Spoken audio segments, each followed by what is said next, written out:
Good morning, Brian with Grand Roofing. Doing a quick inspection of a piece of fascia board and soffit that just went kerplunk down to the ground and is currently sitting right down here.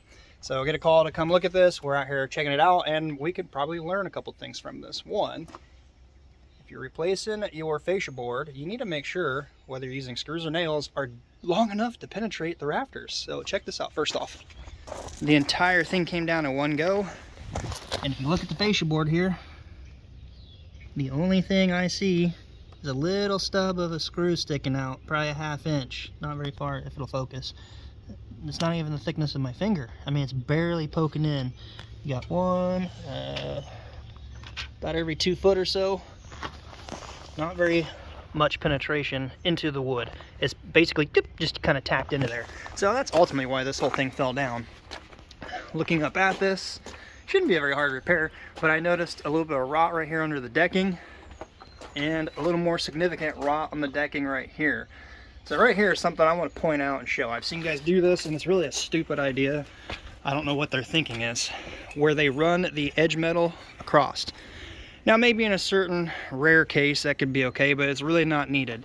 There's something else that they should have done that's way more important than trying to be creative and bend a piece of metal that slopes down. And if they had some common sense, they'd realize anything wicking back up under here, because their valley roll does not come far enough down, their shingles don't hang down far enough, it is now a funnel funneling it down with gravity into OSB, which is like a sponge. That's why this is rotting out. And you mix that with these little bitty stubs barely holding in, and it just goes and falls down. Then you got to repair.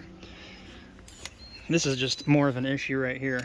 So what they should have done, like I said, hang the nail or the shingles down far enough so when they warm up, they'll come down. By the way, probably should use apron on the bottom, not drip edge. A lot of lazy companies will just use drip edge everywhere because it's one thing to order and one thing to use.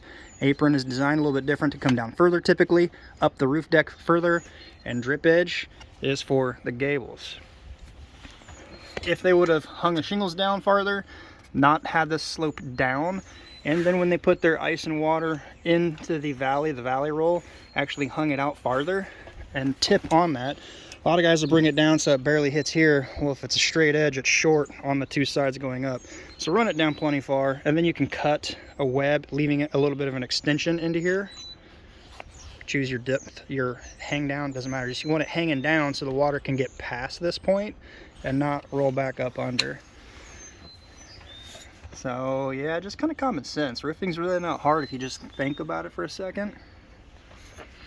So anyway, just want to show a couple things. Maybe we can learn from that. Really bad idea. And with that, as I said, screws obviously are going to be better because they've got threads. But those threads have to be into the wood sufficiently far enough up here to do anything worthwhile. Otherwise, it's just might as well use glue. Anyway, hopefully you liked it. Give it a thumbs up. Until next time, be safe, and we'll see you on the next one.